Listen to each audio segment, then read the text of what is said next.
After arriving in Murcia, I was joined by my girlfriend Sinead, and we went on a little mini Camino from Murcia to Finisterre.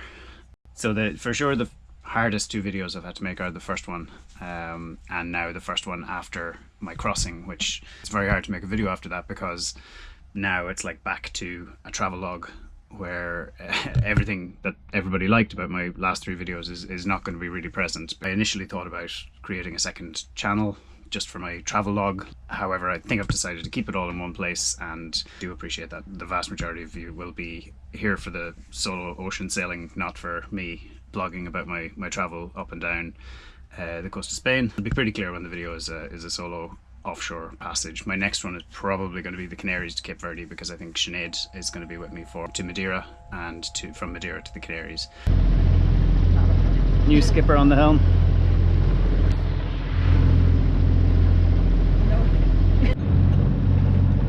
Leaving Rio de Camariñas, bound for around Finisterre to a beach anchorage just south of there.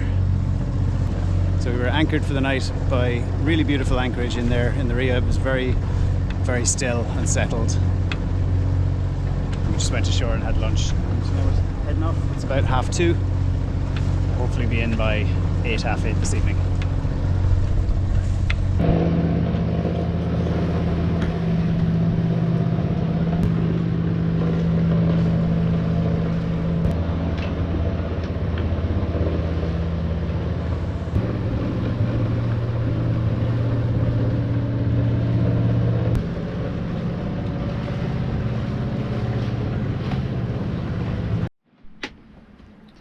This is the other side of cruising Galicia. There's the chance of foggy weather, but it seems to be lifting now. That's kind of nice and atmospheric. It's still quite warm. Beautiful anchorage here, just south of Finisterre. Can't recall the name right now. So the fog has lifted here and there's a bit of a breeze filling in, so we're going to be underway shortly towards Muros. Beautiful day now. We're approaching the entrance to Ria Muros at the moment. We've sailed down today from close to Finisterre. Very little wind and a misty morning, a bit of rain even, but it cleared up and now it's absolutely beautiful and perfect wind. We're flying along at 6 knots. Some gorgeous beaches all the way down the coast. Looking forward to getting into the Ria and seeing what this one's like. It sounds really, really beautiful and kind of rural. Yeah, beautiful sailing, lots of boats out. No sign of any orcas or anything like that. Hopefully we're being fairly far inshore of Finisterre as giving us a bit of protection. So this is the entrance to Ria Muros. There's a couple of rocky bits, but should be fairly clear once we're straight down the middle.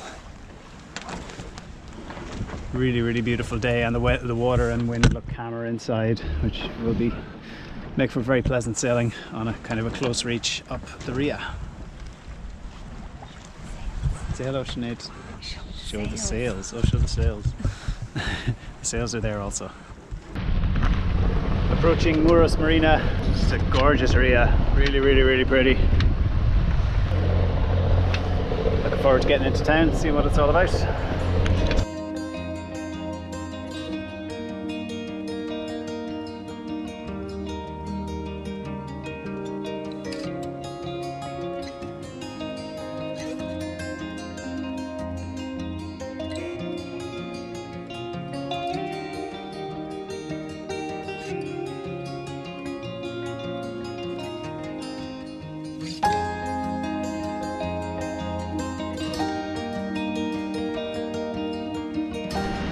So we're sailing from Rio Muros to Rio de Arousa, and Sinead is at the helm, learning deep downwind sailing at the moment in kind of a steady 15 to 18 knots.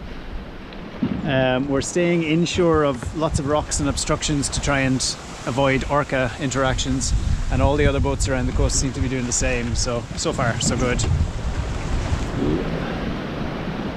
Okay. In a bit of a death roll here. Another beautiful anchorage by another beautiful beach. another day in the Rias.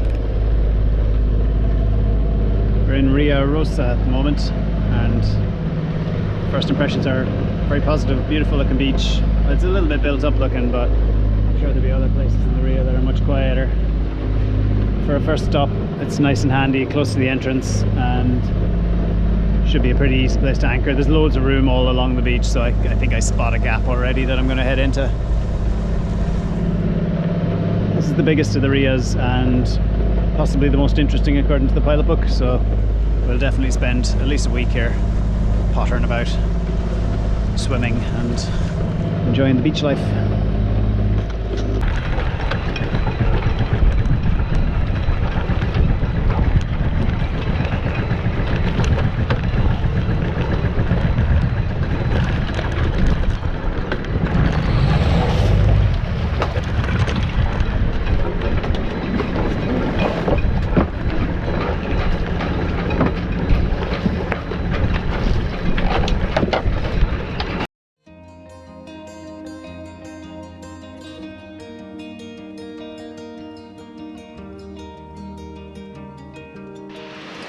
On the Rio Pedro near A Pobra Do Caramiñal, and it's these little piscinas naturales, which are natural swimming pools, and they just look amazing, so can't wait to get in. Looks extremely cold, but maybe not.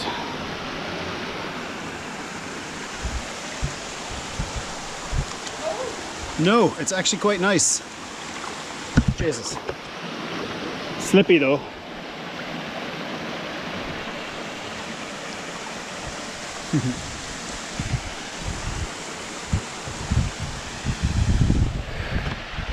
Okay, there we go.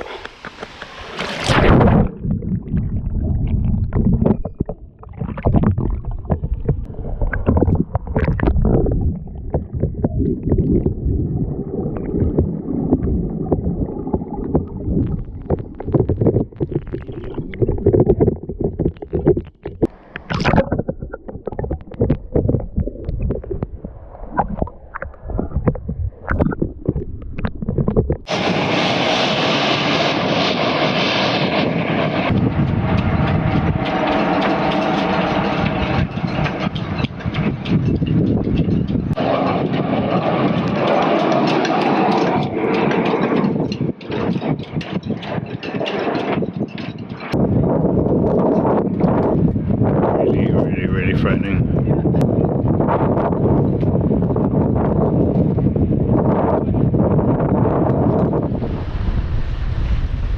We're navigating up Arousa in quite a bit of fog this morning, so we've got the radar on and we're just looking at this Vivieros situation. There are these mussel rafts that are all offshore or in these Rias, but they get really clear radar returns. So even when I'm like within 100 meters of one, I can still see it on radar really clearly, which is quite nice.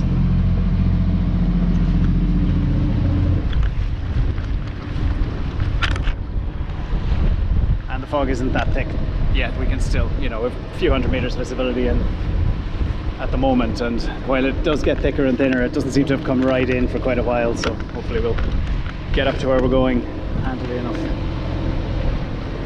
First major mechanical problems of the trip, as we were coming into the Marina Garcia here, or Villa Garcia, literally as we turned into the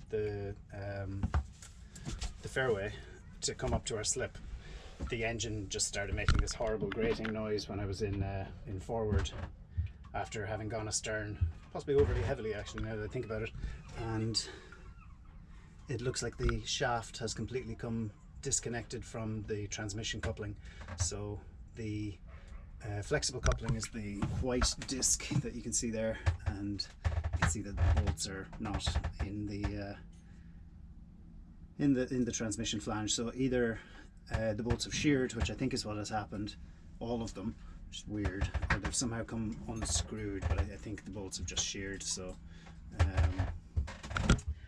I'm kind of lucky that I have an anode set up on the shaft. I'm not sure if that's visible, but basically that anode stopped the shaft from just like going way further back.